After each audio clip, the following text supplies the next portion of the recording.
하나님 말씀 미가서 5장입니다. 미가서 5장 1절에서 끝절까지 말씀 교독합니다. 1절 말씀 제가 먼저 받들어 봉독드립니다. 딸 군대여 너는 때를 모을지어다. 그들이 우리를 에워쌌으니 막대기로 이스라엘 재판자의 뺨을 치려다. 미가서 5장을 한 번 더 하게 되는데 미가서 5장 오늘은 그 1절의 말씀 5장 2절이 중요한 말씀으로 우리가 이거 예수님 오실 때에 그 2장 마태복음 2장 6절의 말씀이 이 말씀이었다. 그래서 이게 미가서에 있는 5장에 있는 중요한 말씀으로 우리가 인식을 했는데 오늘은 그 1절에 있는 말씀 딸 군대여 너는 때를 모을지어다. 딸 군대여 너는 때를 모을지어다.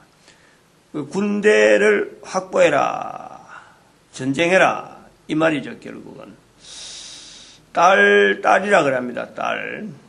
아들이라고 할 때도 있고, 딸이라고 할 때도 있다. 참, 이거, 우리가 그 성경에 있는 여러 내용들을 가지고 이 표현을 우리가 연구를 많이 해요. 연결을 많이 해야 됩니다. 예를 들어서, 딸, 아들, 가모, 아들 위주로만 우리가 성경을 읽었는데, 아들 하니까 계속해서, 참, 남자 위주의 그 어떤 성경 표현, 우리가 지금까지 이 부모로부터 내려오는 그 힘이 아들 위주로 계속되었다. 이런 인식 자체도 우리가 상당히 많이 변화가 돼야 돼요. 많이 달라져야 돼요. 그 원래 성경에서 그 표현하는 그 내용은 그 의미가 이 아들, 딸을 구분하기 위해서 그렇게 된 것은 절대 아니거든요. 우리 사회가 가지고 있는 어떤 오래된 틀 속에 그게 일종의 고정적인 개념인데 이제 오늘 요런 부분이 이제 그걸 깨는 거 아니에요. 묵시라는 이 표현 아니에요. 군대라 그러면은 제가 늘 할생각 말하지만 남자들이 전쟁을 하는 전쟁 문화 속에서 나오는 것이 이 군대 아니에요. 근데 딸 군대여 이라거든. 딸 군대여.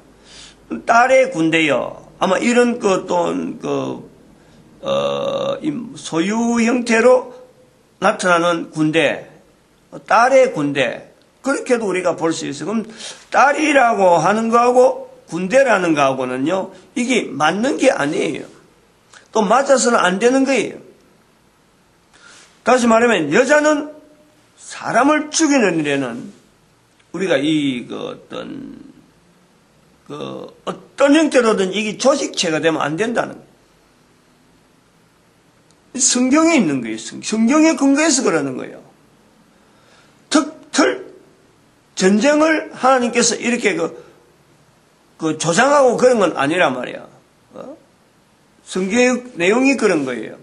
하나님께서 우리 인간을 전쟁 없는, 지금 미가서에서 계속 나오는 게 전쟁 없는 인류사회, 이걸 지향하게 합니다. 칼을 쳐서 보석을 만들고 창을 쳐서 낫을 만들게 하는 그 원래적인 이 인류사회를 바라보는 하나님의 섭리란 말이에요. 같은 미가서인데도 오늘 여기 5장에서는 딸 군대여 이래 나오잖아요. 너는 때를 모을지어다. 다른 여자들은 군대를 할 수 없다. 군대를 형성하는 것은 이거는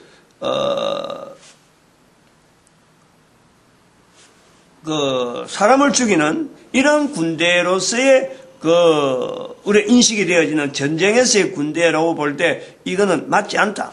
그러면 이게 딸 군대역 할 때 여기서 군대라고 하는 것은 형성되어서 우리 인식적으로 이건 사람 죽이는 전쟁에서 군대다 요 인식이 되어 있는데 딸 군대역 하는 것은 성경에서 내용이 근본적으로 넘어오는 것은 전쟁을 싫어하고 전쟁에 대해서 이것 자체를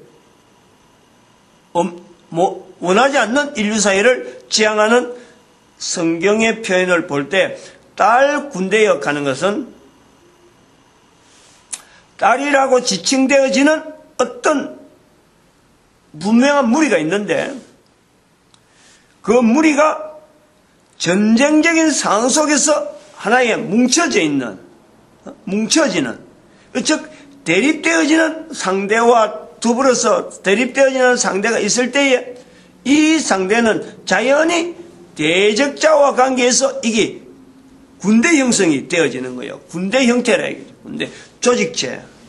즉 군대라는 것은 전쟁을 하기 위한 건데 딸이 군대라고 이름 불러지는 것은 성경에서의 표현은 이게 그냥 단순한 군대가 아니라 이 말이야. 우리가 보는 창이나 무기를 들고 칼이나 창을 들고 나가는 그 군대가 아니라 묵시스거든. 미가서가 묵시스라. 미가서뿐만 아니라 다른 표현도 우리가 이런 내용을 아주 상세하게 우리가 아주 구체적으로 우리가 봐야 될 부분이 노아의 시대의 이야기 나오죠. 창세기에 나오는 노아 시대 이야기를 가보면은 6장인가 창세기 6장인가 하나님의 아들과 사람의 딸이 나오잖아요. 사람의 딸. 대칭. 딸이라는 것은 아들의 어떤 대칭이라는 대칭. 이렇게 그 아들과 딸을 하나의 대칭 형식으로 낳고 있는 거예요. 지금 미가서도 그런 형태란 말이에요. 그럼 딸은 아들에 비해서 약합니다. 약한 거예요. 딸 군대여 사람의 아들과 하나님의 아들과 사람의 딸 하나님의 아들과 사람의 딸 할 때 아들과 딸 이 대칭을 갖고 아들이 강하다. 또 한편은 아들은 하나님 앞에서 어떤 사역을 맡은 어떤 일의 흐름 그것을 우리가 봐야 되는데 그것 자체를 하나님의 아들이 사람의 딸하고 이렇게 관계해서 자기 본분에 아들이나 딸이나 자기 본분에서 떠나 있는 그 형태로 우리가 대칭 형태로 봐야 되는 그 부분이 본다면 오늘 여기서는 딸이라고 하는 것은 약한데 이 약한 무리들이 하나의 형태를 군 형태를 무리를 이룰 수 있는 그 시대 그래서 무리를 이루라는 거지. 딸 군대여 너는 때를 모을지라 서로 간에 약하다 그래 흩어지지 마라. 약자끼리 모여라 이 말이야. 약자끼리 때를 지을지어라. 때로서 하나의 그것도 힘이 되는 힘으로 보는 거예요. 무기를 들고 칼이나 창을 들어서 무기가 아니고 때로서 이게 하나의 힘을 형성하는 거예요. 그럼 이때는 딸 군대여라고 하는 것은 분명히 여기서 지칭하는 것은 일단적으로는 이스라엘입니다.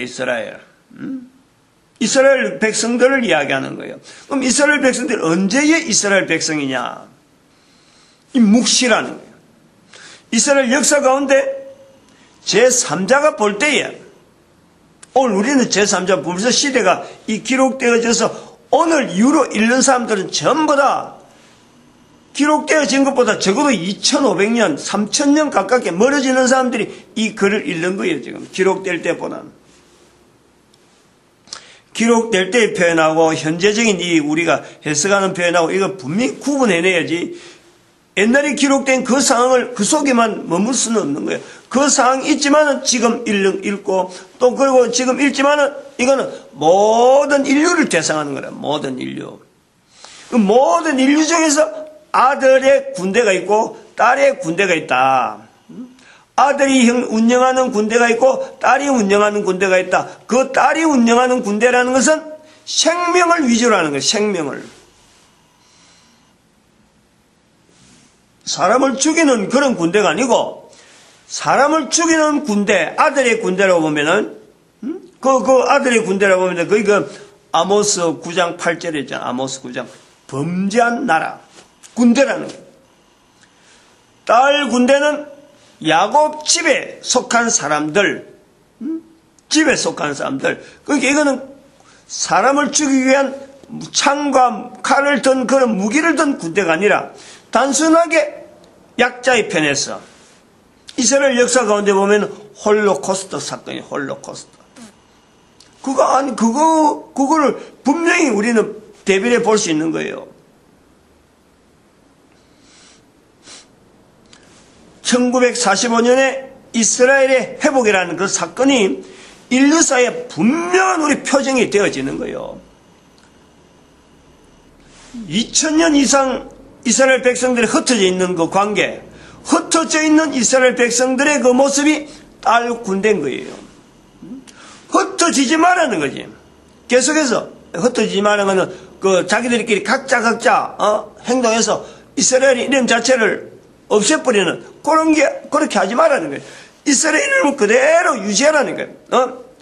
살아가는 현장은 흩어져 있더라도 떨어져 있더라도 이스라엘의 이름 자체 안에서 계속해서 존속해라는 지렁이라도 살아나요.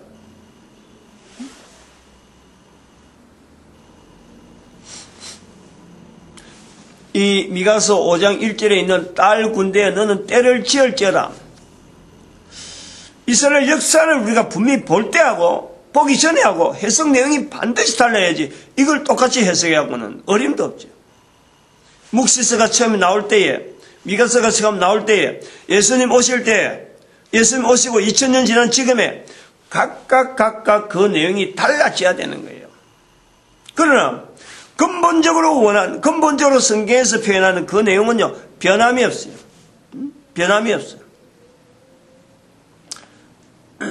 몰라서 그럴 수가 있는 거고, 또 성경이 아닌 이스라엘 백성들 아닌 사람들이 성경을 표현하고 접근하는 과정에서 얼마든지 역사가 동일하지 않기 때문에 과거 흔적이 동일하지 않으니까 잘못해 올 수도 있죠. 근데 잘못해 온 게 계속 가면 안 되는 거예요.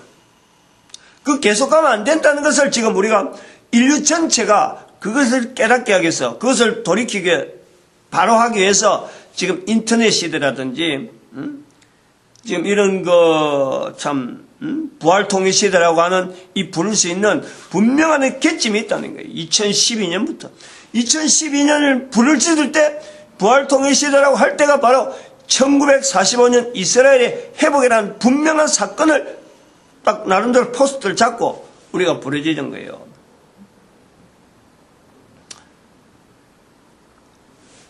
인류가 전체가 인류 역사가 지금까지 걸어오면서 인류 전체를 보고 가는 거예요.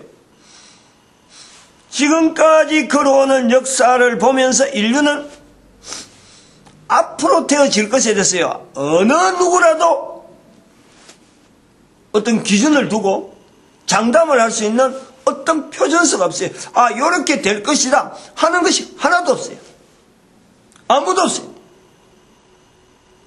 근데 그것을 붙잡고 있던 나라가 이스라엘이었다. 있다.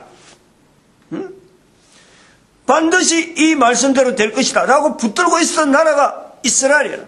그 나라가 2000년 동안 잠잠했을 때에 인류가 바라보던 자세하고 이제는 그 나라가 섰을 때 분명히 될 것이다 하고는 딱 붙잡은 그대로 지금 되어지고 있는데 그것을 붙잡고 있던 나라는 1945년에 지금 서서 지금 70년이 지나오고 있잖아요. 지금 70년. 1945년에서 지금 내년 되면 지금이 딱 70년이에요. 사실은 요게 2014년 여기 70년이라 1945년에 70년 지나면 딱 2014년 지금이라. 우리가 지금 이런 말을 하는, 이런 표현하는 시점하고 이것을 지금 분명히 기점 붙드는 거고요. 이 상당히 관계가 있어요. 중요한 관계가 있다고.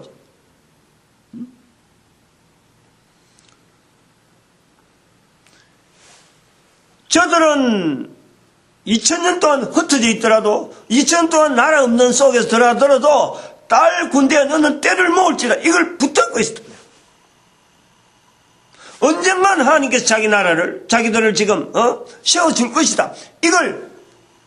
그걸 평생 붙들고 있어도 그런 것이 눈에 안 보이다가 그렇게 살아온 사람들도 2000년 동안 얼마나 많이 있었겠어요.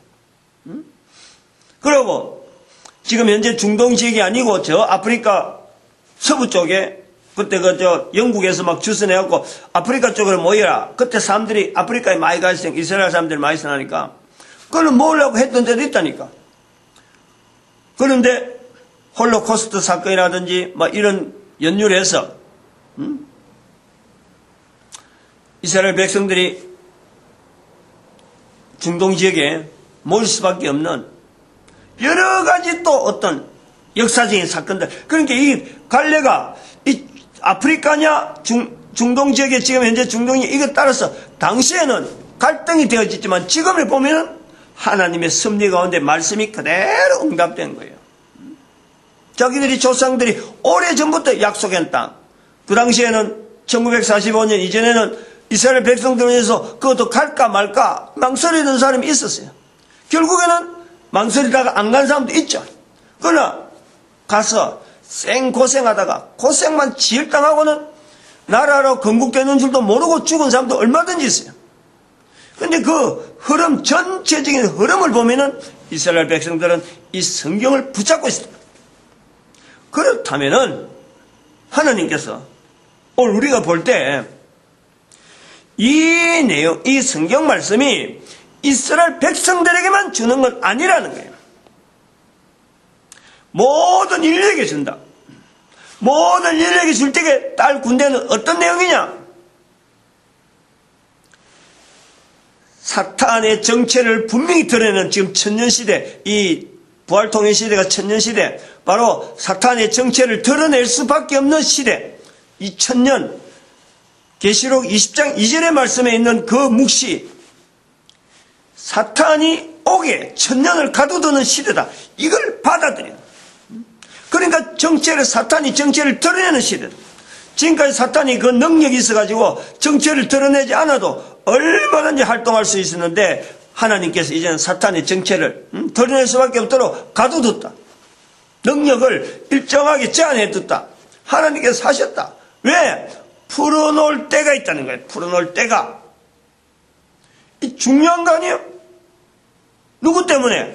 우리의 후손들. 바로 내 후손들이 장차 이 사탄하고 맞붙일 텐데, 이제 그때는 때를, 언제 사탄을 정체를 두고 싸울 텐데, 사탄을 분명히 인식하고 사람의 모습이 아니라 사람의 모습을 두고 있지 않는, 지금은 사람의 모습을 두고 있는 교황을 우리가 분명히 사탄이라고 2014년 8월 14일 날 한국을 방문한 교황을 두고 그 흔적을 분명히 우리가 인식하면서 사탄의 정체를 드러냈다.